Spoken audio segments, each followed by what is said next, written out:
Good morning. By tomorrow sometime, this time around, we will have a fair idea of the outcome of US general elections. But considering all the scenarios and all the people which are involved in the elections, what does it have? What does it mean for England, England's economy, and England's trade with other companies such as Europe and emerging countries like India? Before that, we are in conversation with Andrew Freris. He's the CEO at Ecognosis Advisory. Andrew, thank you for joining us. A pleasure. Andrew, if for now at least we have Theresa May's Conservative Party, which has an edge, at least as far as polls are concerned, should she come across as the winner, what does this mean for England's economy, keeping Brexit in mind?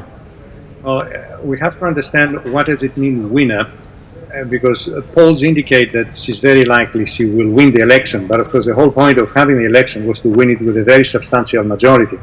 If she wins with the same majority she has now, which is about 17, we are back to 0 point, because she will have a very unruly parliament to deal with. So winning is only one part. The question is by how much she wins. If she wins with a convincing majority, and she was looking between 50 and 70, in other words, increase from 17 majority she has now, say increase it by 4 or 5 times up to 70, then this will mean that at least domestically, she will have a strong base to negotiate. The European Union said, we don't care whether she has a majority of 1 or a majority of 2,000, we're going to deal with her with exactly the same way. So this is a domestic election, not an external election. How well or how poorly she's going to do does not depend on the majority, unfortunately. So the impact of the election on the economy will depend very, very much domestically, I emphasize, on the majority she has. We all know what are the potential impact on the UK election. All of them are depending on scenarios on which the probability is as good as 0 in trying to calculate them. And she has actually said, I would prefer no deal rather than to a bad deal, which is a terrible thing to say, because of course United Kingdom is incredibly closely bound with what's happening in the European Union. So in that case, what does it mean? Does it mean a status quo when it comes to trade between European countries then? Absolutely. Don't forget that that United Kingdom is still a full member of the European Union for the next 2 years. 2 years. Okay, so tomorrow won't change anything at all on their trade relationships with the rest of the world. And we have seen a lot of volatility on the pound as well. What does it mean for the pound then? Well, actually, the pound has been remarkably strong, strictly speaking, given all the uncertainties. It should not be trading where it is trading. And I think a strong result will actually strengthen the pound. A weak result may very well leave it where it is right now. I don't think the markets are that much concerned. Andrew, I know that there's a very small chance of Corbyn coming into power, but should that scenario play out, what does it mean for England then? Well, we're going to have a terrible issue here because, of course, Corbyn was a remainder. In other words, he canvassed both through the referendum as a remainder. Now, of course, he has said that he has to accept the voice of the people. And in a way, so did May, because May also was a remainder. But of course, Corbyn's views of the economy, of the domestic side, is significantly different from that of Theresa May's, and that is going to introduce yet another unknown. How much or how little he can get out of the European Union has absolutely nothing to do with his political positioning. Okay, because of course he cannot possibly sell the country out. But he's a weak leader of a weak opposition, and I think that will be the worst of all potential outcomes. In other words, not having a strong majority for May. I'm dead against United Kingdom leaving the European Union. But that's neither here nor there. The reality is, if they are going to leave, they might as well leave it on a strong rather than a weak basis.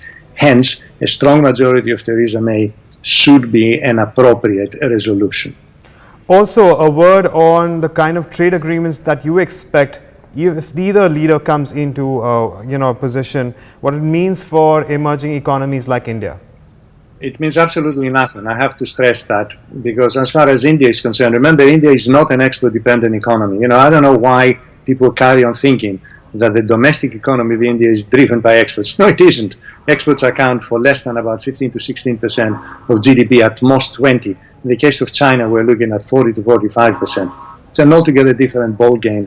So whether UK buys more or less out of India will make very little difference to India's GDP. Also, United Kingdom has to renegotiate, count it, nearly 740 individual deals, agreements, bilateral, multilateral, all of them related to the European Union, and all of them will unravel the moment the UK is not a member of the European Union anymore. And they have to do it within the next 2 years. Tough luck. I don't think anything of the kind is going to take place. So there is a great degree of messy uncertainty.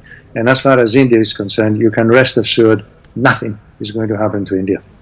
Right then, shifting focus to crude, and we've seen a correction there as well. Now hanging around below the mark of $46 a barrel. Does this mean we can expect further decline in crude prices? Yes, absolutely. There are two things playing out here. First, of course, it doesn't help at all that the Arabs are fighting amongst themselves, and in particular with Qatar, okay, which is not a major exporter of oil. Repeat, not a major exporter of oil, but it is the single biggest exporter of liquefied natural gas. And that is in direct competition price-wise with oil. So straight away the markets smelled a fight there. And the second point, of course, is the explosion of exporting of oil out of United States that became from a zero exporter to perhaps not by no means a major world exporter in terms of OPEC style, but still exporting coming up to 2 million barrels a day is not doing badly at all. And that is going to keep the prices down, and that is going to make the OPEC agreement a non-starter. Actually, I'm sorry, I don't believe that OPEC is going to keep prices up. And since we have you with us, what have you made of the recent commentary from the Federal Reserve, Andrew? Well, it depends which bits of it you're going to choose. I stick to what Yellen has been saying for a long time, and that is the economy is strong enough to bear another increase. So I think they're signaling very strongly that on the 14th of June they're going to hike interest rates. And if you ask me personally, yeah, I think this is not a bad timing, neither it coincides with a bad period in the United States economy. It's not doing nearly as well as people expect it or think it is doing, but once the Fed has started, going backwards and forwards is not going to help. Andrew Freris, it was a pleasure speaking with you. Thank you very much for your time.